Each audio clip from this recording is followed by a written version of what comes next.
क्या होता है कि बच्चे कहते हैं कि सर हमने मॉक ट्राई किया था, मॉक में बहुत अच्छा स्कोर आ रहा था, 190, 200, 220 बन रहे थे, और जब जेई के एग्जाम में गए तो पता चला 120 पे ही अटक गए। तो उसका रीजन यही है कि भाई कुछ एक ऐसी ट्रिक्स होती है जिससे वो अपने मार्क्स 15-20 नंबर बढ़ा सकता है। सो हाई एवरीवन, दिस इज़ प्रायुष। तो जनरली यार हम इस चैनल पे बहुत सारे स्ट्रैटेजीज़ वगैरह आपके साथ शेयर करते रहे, एक्सपीरियंसेस शेयर करते रहते हैं, आपके डाउट्स सॉल्व करते रहते हैं। तो आज यार हमने सोचा एक एक्सपर्ट को बुलाया जाए जो कि यार आपकी हेल्प की कर सकें, मार्क्स इंप्रूव करने में कुछ टिप्स एंड ट्रिक्स आपके साथ शेयर कर सकें, ताकि यार आप आखिरी के इस वक्त पे उन टिप्स एंड ट्रिक्स को अप्लाई करो और आपके मार्क्स इंप्रूव हो जाएं। तो आज हमने यार इनवाइट किया है फिटजी पंजाबी बाग के टेरिटरी हेड जो कि हमारे राघव सर हैं। तो उन्होंने थाउजेंड्स ऑफ स्टूडेंट को गाइड कर रखा है, उनकी हेल्प कर रखी है ताकि यार वो अपने मार्क्स इंप्रूव कर सकें, वो जेई मेंस, जेई एडवांस जैसे एग्ज़ाम क्लियर कर सकें। तो first of all welcome Raghav sir to our channel, and आप अपने आप को इंट्रोड्यूस कर दीजिए, then we will start this video. बच्चों, मेरा नाम राघव है and I am currently territory head at FIITJEE Punjabi Bagh. तो प्रयुष, जैसा आपने बताया, काफ़ी टर्मोइल हो गया है and I think last 2 year से ऐसा हो रहा है कि जेई डिले हो रहा है। मतलब इस बार तो we were not expecting also, क्योंकि कोविड की सिचुएशन नॉर्मल है, कंट्री में कंट्रोल में है चीज़ें, but still JEE is delayed, तो हम उसमें कुछ कर नहीं सकते। बट हाँ, कुछ ऐसी चीज़ें हो सकती हैं जो बच्चे इस पॉइंट ऑफ टाइम पे अगर करें तो वो इसका बेनिफिट उठा सकते हैं, rather than it being a negative thing, it can be very beneficial for students. Strategy आपके दिमाग में अगर कोई है जो आप स्टूडेंट्स के साथ जनरली शेयर करते हैं तो वो हमारे ऑडियंस के साथ शेयर कर देंगे, that would be very beneficial. Sure. तो प्रयुष, स्ट्रैटेजी में ना सबसे पहली चीज, जो सबसे इंपॉर्टेंट चीज होती है, वो होती है कि बॉडी क्लॉक को आपको सिंक करना है, जो अक्सर बच्चे जिसको लाइट ले लेते हैं। सी क्या होता है कि जैसे मान लो जेई मेन का एग्जाम है, वो 9 से 12 वाले स्लॉट में है सुबह, ठीक है, I am just taking example किसी बच्चे का। तो अगर 9 बजे जिस दिन आपको पेपर देना है, उस दिन ना आपको सुबह 7 बजे या 6:30 बजे उठना पड़ेगा। अब अगर कोई बंदा है जिसकी लेट नाइट स्टडी करने की हैबिट है, तो वो 9 बजे वाले स्लॉट में अगर पेपर देने जाएगा तो वो ऑटोमेटिकली अपनी परफॉर्मेंस नहीं दे पाएगा बेस्ट। तो सबसे पहली चीज तो ये है कि भाई आपका जो स्लॉट पड़ा है उसके हिसाब से बॉडी क्लॉक को एडजस्ट कर लो, ये सबसे पहली चीज। दूसरी सबसे इंपॉर्टेंट चीज होती है जिसको हम लोग हमेशा नकारते हैं, वो है मॉक पेपर्स। अब क्या होता है, बच्चे ना मॉक्स ट्राई करते हैं तो एटमॉस्फेयर जो होता है, जो मतलब जैसे बैठे हैं तो रैंडमली बैठ के ट्राई कर रहे हैं।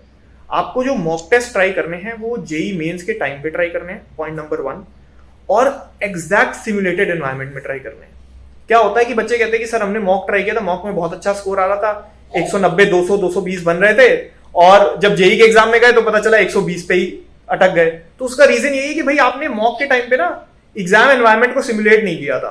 आपने क्या किया कि आप बैठे, आपने ऊपर ऊपर से क्वेश्चन देखे, हाँ ये हो जाएगा, ये हो जाएगा, वो नहीं करना। अगर 9 से 12 में पेपर आ रहा है तो 3 घंटे का डेडिकेटेड 9 से 12 वाले स्लॉट में बैठ के मॉक करो, और उस टाइम पे और कुछ मत देखो। तो अगर उस तरह का सिमुलेटेड एनवायरनमेंट में मॉक करोगे ना, तो एक एग्जाम के प्रेशर का भी फील आ जाएगा और आप एग्जाम के टाइम के हिसाब से रेडी हो जाओगे। तो आई थिंक एक बहुत ये इंपॉर्टेंट स्ट्रैटेजी है जो बच्चों को ध्यान में रखनी चाहिए।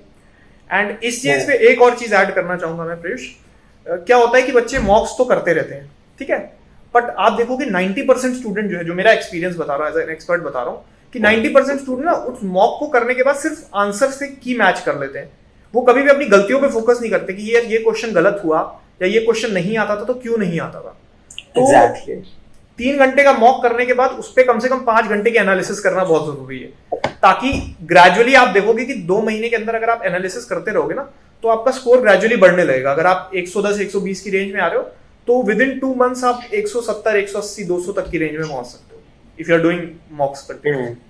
आई think that is a very very important. तो काफी सारे पॉइंट्स बता दिए सर ने। एक तो सबसे पहला एनालिसिस हमें करनी है, बायोलॉजिकल क्लॉक अपनी सेट करनी है, और ये सारी चीजें मैं ऑलरेडी अपनी वीडियोस में डिस्कस करता रहता हूँ। तो ये काफी इंपॉर्टेंट चीजें हैं कि अगर आप एनालिसिस नहीं करोगे तो आप इंप्रूव नहीं करोगे। सो अगले क्वेश्चन पे चलते हैं सर, कि आपके पास कोई ऐसी ट्रिक्स वगैरह हैं, क्योंकि आप बहुत सारे स्टूडेंट्स को गाइड वगैरह करते रहते हो, तो कुछ ट्रिक्स हैं जो जिससे हम अपने स्कोर को मैक्सिमाइज कर सकें, मतलब बढ़ा सकें? बिल्कुल, हर बार इनफैक्ट प्रयुष ये ना क्वेश्चन स्टूडेंट्स मेरे से पूछते हैं एग्जाम से 15-20 दिन पहले। सो कुछ एक ऐसी ट्रिक्स होती हैं, देखिए, जो अपना मेहनत करना एक पॉइंट है, एक पॉइंट तक आप मेहनत करेंगे एंड बाय हार्डवर्क, मैं कहता हूँ कि किसी बच्चे का पोटेंशियल है, उसने 200 आउट ऑफ 300 अचीव कर लिया बाय हार्डवर्क। तो कुछ एक ऐसी ट्रिक्स होती है जिससे वो अपने मार्क्स 15-20 नंबर बढ़ा सकता है। ठीक है, जो अगर उसका डिजर्विंग 200 था तो वो 220 तक भी पहुंच सकता है, 225 तक भी। हाँ, ये ट्रिक्स मैं ये नहीं बोलूंगा कि ये 200 से सीधा 300 ले जाएंगी बच्चे को, बट हाँ एक 5% टू 10% का डेल्टा क्रिएट होता है। तो मैं बताता हूँ वो ट्रिक्स क्या है। सो पहली ट्रिक जो रहती है ना, वो होती है एग्जाम अटेम्प्ट करने की स्ट्रैटेजी। जेई मेंस का जो पेपर होता है उसके अंदर आप जब क्वेश्चंस देखोगे तो जनरली 3 टाइप के होते हैं, इजी, मॉडरेट एंड डिफिकल्ट। अगर हम कैटेगराइज करना चाहें, मतलब ऐसे जेई मेंस पेपर में कहीं नहीं लिखता है, बट जनरली हम ये देखते हैं इजी क्वेश्चंस वो होते हैं जो बच्चा अराउंड 15 सेकंड से 30 सेकंड के बीच में सॉल्व कर लेगा। मॉडरेट वो होते हैं जब एक बच्चा 1 से 1.5 मिनट 2 मिनट तक सॉल्व कर लेता है, और डिफिकल्ट वो होते हैं जो 3.5-4 मिनट ले जाते हैं। नाउ फैक्ट इज कि हर क्वेश्चन आपको 4 नंबर दे रहा है जेई मेंस में, तो हमारे को पहले राउंड में जब हम पेपर करना शुरू करते हैं तो हमको आइडियली इजी और मॉडरेट क्वेश्चंस ही टारगेट करने चाहिए। हमें वो क्वेश्चंस देखने हैं जहां पे विद इन 2 मिनट के अंदर हम सॉल्व करके उससे 4 नंबर एक्सट्रैक्ट कर लें। तो जब पहला राउंड हो गया और सारे इजी और मॉडरेट क्वेश्चंस जो हमको आते थे हमने कर लिए, सेकेंड राउंड में हम जाएं डिफिकल्ट क्वेश्चंस की तरफ, ताकि एटलीस्ट एक सिक्योर बेस बन गया। मान लो इजी मॉडरेट करके एक 150-160 नंबर का सिक्योर हमने कर लिया 2 घंटे 2.25 घंटे के अंदर।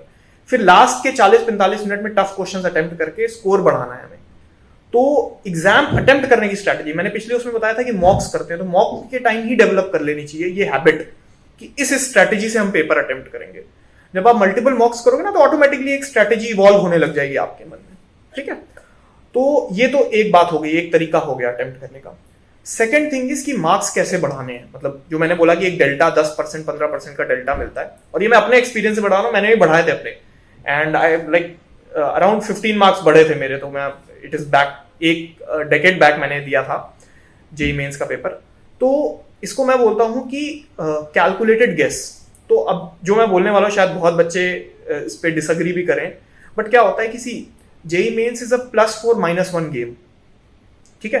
तो अगर आप कुछ ऐसे क्वेश्चंस होंगे जिनमें आप शायद 1 या 2 ऑप्शन एलिमिनेट कर पा रहे हो, है ना, जहां आपको लग रहा है कि इन दो ऑप्शंस में से ही एक ऑप्शन सही है, बाकी 2 ऑप्शंस तो फ्लॉड है, तो वहां पे गेस मारना ठीक रहता है। अगर आपके पास 6-7 ऐसे क्वेश्चंस आ गए तो उन 6-7 क्वेश्चंस पे आप कैलकुलेटेड गेस मार के आ सकते हो। रीजन इज दैट कि अगर आप 7 क्वेश्चंस भी गेस मार के आ रहे हो और कैलकुलेटेड गेस है तो 2 या 3 सही पड़ जाते हैं, ठीक है। प्रैक्टिकल एक्सपीरियंस बता रहा हूं। और 3 क्वेश्चन के 12 नंबर और जो 4 गलत करके आए उसके -4, तो 7-8 नंबर के बेनिफिट में रहोगे। तो ये एक ऐसी चीज है जहां आपको क्वेश्चन नहीं भी आता हो तो भी आप अपना स्कोर 8-10 नंबर बढ़ा लेते हो। And we all know 8-10 number अगर आपके एक डिसेंट रेंज में है तो it can cost you 4-5,000 rank also. तो and this is my personal experience. मैंने आपने 8 नंबर बढ़ाए थे, एंड आई टेल यू मेरी 8 नंबर नहीं, इनफैक्ट 12 या 14 नंबर पड़े थे मेरे, जो मैंने गेस से किए थे। मेरी रैंक कुछ 12,000 से 6,500 पे आके गिरी थी उस पॉइंट ऑफ टाइम पे। So this I think is a very important strategy of making calculated guesses. That is one good way of doing it. तो काफी सही सही ट्रिक्स बता दी सर ने। डेफिनेटली इससे स्कोर तो इम्प्रूव हो ही सकता है। सेकंड वाली जो ट्रिक थी काफी सही थी, है ना, जो मतलब ट्राई करी जा सकती है। आप मॉक टेस्ट वगैरह में उस चीज को ट्राई कर सकते हो, and if it is working out with you तो you can definitely try out in the real exam. इसीलिए कहते हैं मॉक टेस्ट में हर चीज ट्राई कर डालो, ठीक है। सारी जितनी गलतियां करनी है मॉक टेस्ट में कर दो, असली एग्जाम के लिए कुछ मत छोड़ के जाओ, ठीक है। तो thank you sir for these amazing tricks. अब हम अपने अगले क्वेश्चन पर चलते हैं, जो कि है जो सर अगला क्वेश्चन है हमारा, वो मेरे को बहुत सारे स्टूडेंट्स पूछ रहे थे भैया कि हमारा टारगेट तो आईआईटी में जाना है, बट अभी हम एक डायलेमा में है कि हम मेंस पर फोकस करें या एडवांस पर फोकस करें। तो सर आपका इस पे क्या पर्सपेक्टिव है? आप मतलब क्या रिकमेंड करेंगे एक स्टूडेंट को कि वो अभी मेंस की तैयारी मेंस पर फोकस करे, एडवांस पर फोकस करे, या दोनों का मिक्सचर रखे थोड़ा थोड़ा? पहली चीज तो प्रयुष ये है ना कि मेंस और एडवांस का कोर्स ऑलमोस्ट सेम होता है, 90-95% सेम है। तो ऐसा बहुत अलग से फोकस करने वाली चीज बहुत ज्यादा नहीं एप्लीकेबल होती। हाँ, कुछ हद तक हम कह सकते हैं कि डिफरेंट अप्रोचेस होते हैं, 10-15%। तो देखिए, मेरा तो पर्सनल मानना ये है कि पहले आपका फोकस ना इस पॉइंट ऑफ टाइम पे मेंस की तरफ होना चाहिए।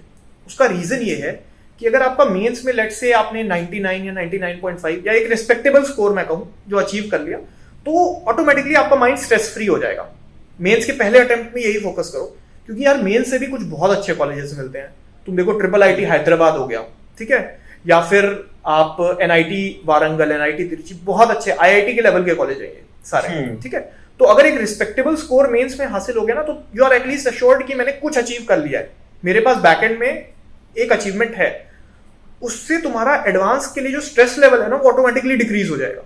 फिर तुम इतना परेशान नहीं होगे एडवांस में कि यार अब यही बचा है मेरे पास। तो first focus should be at least इस पॉइंट ऑफ टाइम पे मेंस के पहले अटेम्प्ट पे फोकस करो। वहां पे एक रिस्पेक्टेबल स्कोर मिल गया तो फिर मेंस के भले ही सेकंड अटेम्प्ट पे फोकस ना करके फिर सीधा एडवांस पे चले जाओ। तो मेरी स्ट्रेटेजी यही रहेगी।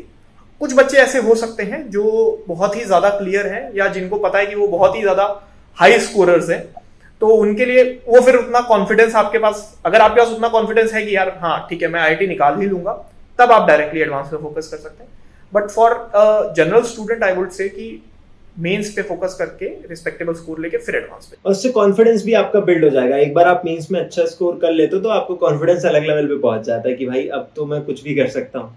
तो वाली बात एक चीज भी है ना, मेंस आपको 2 अटेम्प्ट दे रहा है, तो मेंस में एक अटेम्प्ट में स्ट्रेस भी हो गए तो दूसरा अटेम्प्ट है बचाने के लिए चीजें। एडवांस एक ही अटेम्प्ट है यार, वहां स्ट्रेस हो गए अगर या स्ट्रेस में आधा घंटा भी खो दिया तो फिर you will be out of the game. तो और आपको मतलब ऑलमोस्ट 2 महीने मिलेंगे ही, मतलब मिलेंगे डिसेंट इनफ टाइम है आपके पास, डिसेंट इनफ एडवांस के लिए। तो अगर आप मेंस अच्छे से करके आ रहे हो मतलब चीजें आपकी स्ट्रांग है, बस आपको क्वेश्चन प्रैक्टिस करनी है एडवांस लेवल के। बिल्कुल बिल्कुल, तो वो आराम से 2 महीने में आप कर सकते हो। तो काफी सही चीज बताई सर ने। और लास्ट क्वेश्चन पे चलते हैं सर अपने कि फिटजी से इतने सारे टॉपर्स वगैरह निकलते रहते हैं हर साल, तो क्या कुछ इसका कोई सीक्रेट वगैरह है? मतलब ऐसा क्या करे एक नॉर्मल स्टूडेंट जो घर पे पढ़ रहा है वो भी एक टॉपर बन पाए आपके हिसाब से? देखो प्रवेश, मैं हमेशा बोलता हूँ कि मेहनत तो बच्चों की ही होती है ना। बट अगर इफ यू स्पेसिफिकली आस्क कि फिटजी से क्यों इतने टॉपर्स निकलते हैं, तो उसके पीछे कहीं ना कहीं एक सिस्टम बना हुआ है। एक 28 साल का जो हमारा एक्सपीरियंस है, जो सिस्टम डेवलप हो गया है, उस सिस्टम की वजह से वो बच्चे जो हैं उनको क्यूरेट किया जा सकता है उस तरीके से। अगर एक बच्चा खुद से भी सेल्फ स्टडी करता है फॉर 11th and 12th या कहीं से भी स्टडी करता है, तो मैं ये मानता हूं कि एक एक्सपर्ट गाइडेंस उसको ले लेना चाहिए इन टर्म्स ऑफ मेंटरशिप। ठीक है, कहीं किसी भी इंस्टीट्यूट से पढ़े, मेंटरशिप एक अच्छे मेंटर का होना बहुत जरूरी है। तो अगर वो मेंटर, वो गाइड, जैसे मैंने यहाँ पे ट्रिक्स शेयर की, वो अगर टिप्स और ट्रिक्स मिलते रहेंगे स्टडी टॉपिक से भी रिलेटेड, तो any student can do good. और अगर फिटजी आता है तो डेफिनेटली इवन बेटर, बहुत अच्छा कर पाएगा। तो वो एक सिस्टम है जो एक्सपीरियंस के साथ डेवलप हुआ है and that is giving the best results. I think that is वही सर, क्योंकि मुझसे भी स्टूडेंट्स काफी पूछते रहते हैं भैया हम सेल्फ स्टडी करें या फिर कोई कोचिंग वगैरह ज्वाइन करें, तो मैं उनसे ही कहता हूँ यार देखो, सेल्फ स्टडी में आपको अपनी तरफ से ज्यादा एफर्ट्स डालने पड़ेंगे, आपको अपना हिट एंड ट्रायल करना पड़ेगा। वहीं पे अगर आप कोई कोचिंग वगैरह ज्वाइन करते हो तो there is someone to guide you, जो हमेशा आपको गाइड करता रहेगा, जिसके पास एक्सपीरियंस है बहुत सारा।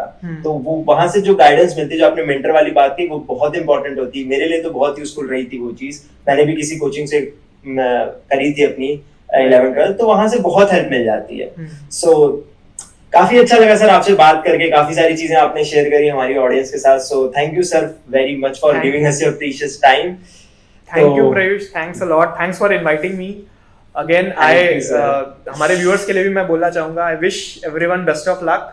जेईई मेंस सब अगले 1-1.5 महीने के अंदर आने वाला है एंड एडवांस भी है, तो मैं बच्चों से एक्सपेक्ट करूंगा कि बेटा बहुत सारी मेहनत करो and just go out and give your best. हां, कि एक्स्ट्रा टाइम मिल गया तो वेस्ट कर, हां वेस्ट मत करो एक्स्ट्रा टाइम को, इसको पूरा यूटिलाइज करके गिव योर बेस्ट। ये लाइफ का एक अटेम्प्ट है यार, एक बार ये अचीव हो गया ना, उसके बाद फिर inside engineering colleges things are easier as compared to getting into the college. Exactly, काफी आसान हो जाती है, बट ऐसा भी नहीं बहुत आसान होती है। इंजीनियरिंग में भी आपको बहुत ये आप प्रयोग ज्यादा बता पाओगे, करंटली कॉलेज में हो।